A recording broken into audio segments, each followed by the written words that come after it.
बिस्मिल्लाहिर्रहमानिर्रहीम। Dear students, अस्सलाम वालेकुम। ये हमारा ICS सेकंड कंप्यूटर साइंस का फर्स्ट लेक्चर है। सबसे पहले हम डिस्कस करते हैं सिलेबस के बारे में कि सिलेबस में हमारे पास क्या क्या चीज़ हैं और कौन सी बुक हमें पढ़नी है। जो रिकमेंडेड बुक है वो है computer science for ICS second IT series. तो आपने IT सीरीज़ वालों की बुक लेनी है कंप्यूटर साइंस की सेकंड ईयर की। अब इसमें टोटल 14 चैप्टर हैं इस बुक में। जो फर्स्ट 7 चैप्टर हैं 1 से 7 तक वो MS एक्सेस के बारे में हैं, और जो चैप्टर नंबर 8 से 14 तक हैं वो C लैंग्वेज के बारे में हैं। तो आपने ये याद रखना है कि इसके किताब के 2 पोर्शन हैं, एक MS एक्सेस के बारे में है और दूसरा C लैंग्वेज के बारे में, और ये दोनों ही डिफरेंट चीज़ें हैं। आगे जैसे जैसे हम कोर्स पढ़ेंगे तो आपको ये समझ आना शुरू हो जाएगी।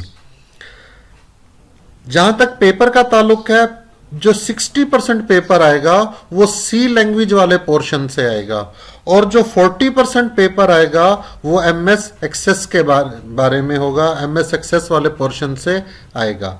जो मीडियाकर स्टूडेंट्स हैं वो अगर पहले 4 चैप्टर MS एक्सेस के कर लें तो उनका पेपर जो है वो सॉल्व हो सकता है, और इसी तरह चैप्टर नंबर 8 से चैप्टर नंबर 12 तक अगर वो तैयार कर लें तो वो भी पूरा पेपर अटेम्प्ट कर सकते हैं। अब हम पढ़ते हैं MS एक्सेस क्या है। MS एक्सेस एक डेटाबेस मैनेजमेंट सिस्टम है, एक DBMS है। DBMS क्या होता है? DBMS एक सॉफ्टवेयर होता है that is used to create and manage the database. यानी ऐसा सॉफ्टवेयर जो डेटाबेस को क्रिएट भी करता है और मैनेज भी करता है, ऐसे सॉफ्टवेयर को DBMS कहते हैं। इस कौन कौन से DBMS है हमारे पास? MS एक्सेस ये भी एक DBMS है, SQL सर्वर ये भी DBMS है, MySQL, Oracle ये सारे क्या हैं? DBMS हैं। तो याद रखिएगा MS एक्सेस डेटाबेस नहीं होती, डेटाबेस बनाने वाला सॉफ्टवेयर होता है, याद रखना है। अब डेटाबेस क्या है? Database is a collection of related data.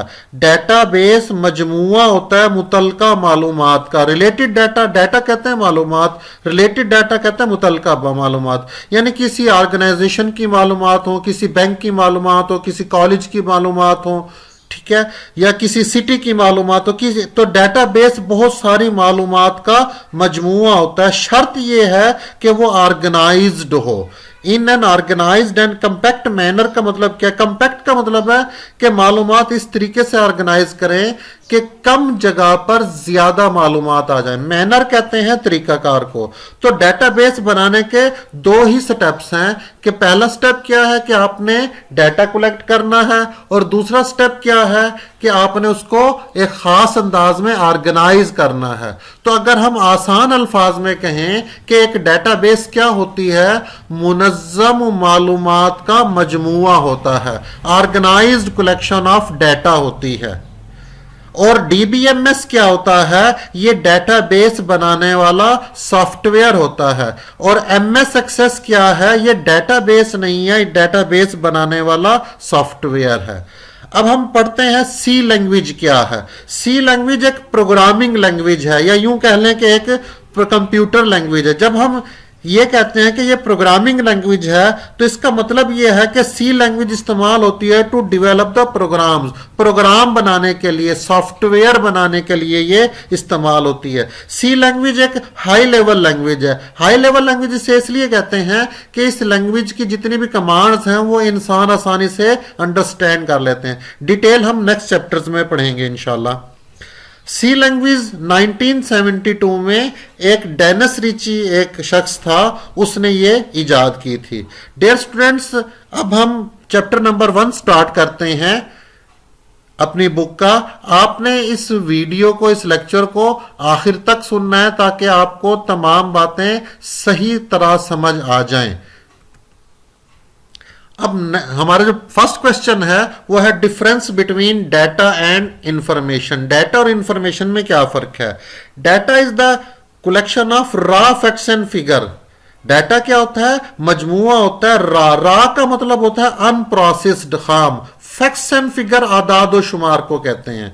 और इंफॉर्मेशन क्या होती है? Processed data is called information, यानी ऐसी मालूमात जो डाटा को प्रोसेस करने के बाद हासिल हो उसे इंफॉर्मेशन कहेंगे।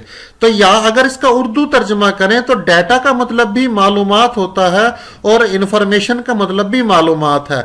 लेकिन डाटा जो है वो रॉ फैक्ट्स एंड फिगर, ऐसी खाम हकाइक होते हैं जो कंप्यूटर को दिए जाते हैं, यानी ऐसी मालूमात जो कंप्यूटर में एंटर की जाती है। और इंफॉर्मेशन ऐसी मालूमात होती हैं जो डाटा को प्रोसेस करने के बाद, उस पर डिफरेंट ऑपरेशन करने के बाद हासिल होती हैं।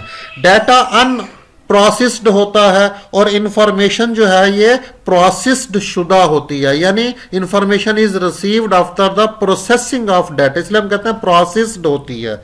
डाटा अनऑर्गेनाइज्ड, गैर मुनज़्ज़म होता है और इंफॉर्मेशन जो है वो ऑर्गेनाइज्ड होती है, मुनज़्ज़म होती है।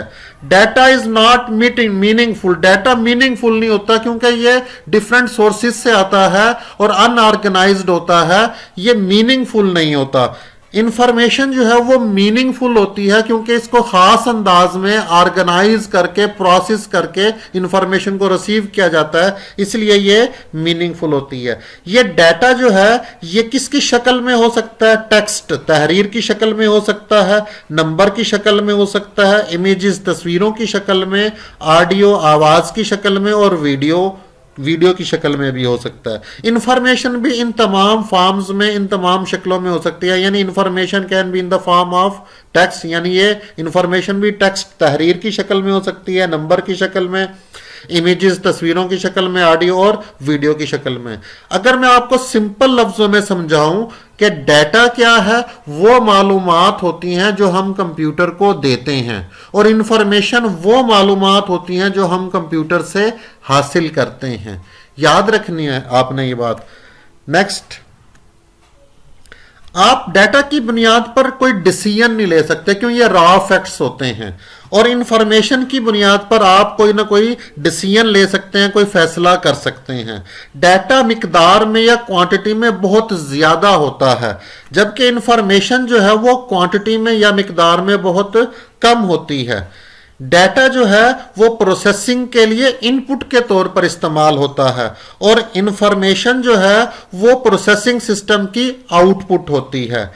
डाटा जो है ये डाटा क्या चीज हो सकता है? लेट्स से हमारे पास कोई भी ऑब्जेक्ट है, ऑब्जेक्ट से मुराद anything that exist in this real world is called object. Data जो है वो मोबाइल का भी डाटा हो सकता है। मिसाल के तौर पर मोबाइल के बारे में आप मालूमात इकट्ठी कर लें, उसकी स्क्रीन का साइज कितना है, उसकी बैटरी की ड्यूरेशन कितनी है, कैपेसिटी कितनी है, उसके अंदर रैम कितनी है, उसके अंदर रोम कितनी है, उसका प्रोसेसर कितने गीगाहर्ट्ज का है, उसके अंदर एंड्रॉयड का जो सॉफ्टवेयर है उसका वर्जन कौन सा है। तो इस तरह की सारी मालूमात आप इकट्ठी कर सकते हैं मोबाइल की। तो ये मोबाइल क्या होगा? ऑब्जेक्ट होगा और ये जो मालूमात इकट्ठी की जाएंगी ये इसके बारे में डाटा होंगे। इसी तरह कोई स्टूडेंट है, स्टूडेंट क्या है? एक ऑब्जेक्ट है। Object is anything that exist in this real world. फर्ज करें एक स्टूडेंट है, एक ऑब्जेक्ट है, उसके बारे में डाटा क्या होगा? उसका रोल नंबर, उसका नेम, उसकी डेट ऑफ बर्थ, उसके मार्क्स, उसका एड्रेस, उसका ID card number, CNIC number, ये सारी मालूमात जो कहलाएंगी वो क्या होंगी? डाटा कहलाएंगी। अब फर्ज करें एक क्लास के अंदर कुछ स्टूडेंट्स ने एडमिशन लेना है, तो वो क्या करते हैं? एडमिशन फॉर्म जो है वो सबमिट कराते हैं कॉलेज के अंदर। उस एडमिशन फॉर्म पे उसका डाटा दर्ज किया जाता है। हर स्टूडेंट अपनी जो डाटा है वो अपना नेम लिखता है, फादर नेम लिखता है, एड्रेस लिखता है, कॉन्टैक्ट नंबर लिखता है, CNIC नंबर लिखता है और मार्क्स भी लिखता है। तो इस तरह कॉलेज में बहुत सारे स्टूडेंट्स का डाटा कलेक्ट हो जाता है, डाटा इकट्ठा हो जाता है जो एडमिशन फॉर्म की शक्ल में होता है। लेकिन ये डाटा कलेक्ट करने के बाद हमें यह पता नहीं चलता कि कौन से स्टूडेंट जो हैं वो दाखिले के अहल हैं और कौन से स्टूडेंट एडमिशन के अहल या एलिजिबल नहीं हैं। हम क्या करते हैं? इस डाटा को कंप्यूटर में फीड करते हैं और उसको फिर एक खास अंदाज में मार्क्स की बुनियाद पर उसे अरेंज करते हैं और अरेंज करने के बाद फिर हमें पता चलता है कि ये जो टॉप के 50 स्टूडेंट है या टॉप के 100 स्टूडेंट्स हैं, they are eligible for the admission. तो डाटा को हम ऑर्गेनाइज करने के बाद इस फैसले पर पहुंचते हैं कि ये टॉप 50 या टॉप 100 स्टूडेंट्स हैं, those are eligible for the admission. तो हमेशा इंफॉर्मेशन जो है वो डाटा को अरेंज करने या ऑर्गेनाइज या प्रोसेस करने के बाद हासिल होती हैं। उम्मीद है आपको मेरा ये लेक्चर पसंद आया होगा। अगर आपने अभी तक मेरे चैनल को सब्सक्राइब नहीं किया तो जल्दी से मेरे चैनल को सब्सक्राइब कर दें और अपने तमाम दोस्तों के साथ शेयर करें। अगले लेक्चर में इंशाल्लाह मुलाकात होगी। तब तक के लिए अल्लाह हाफिज़।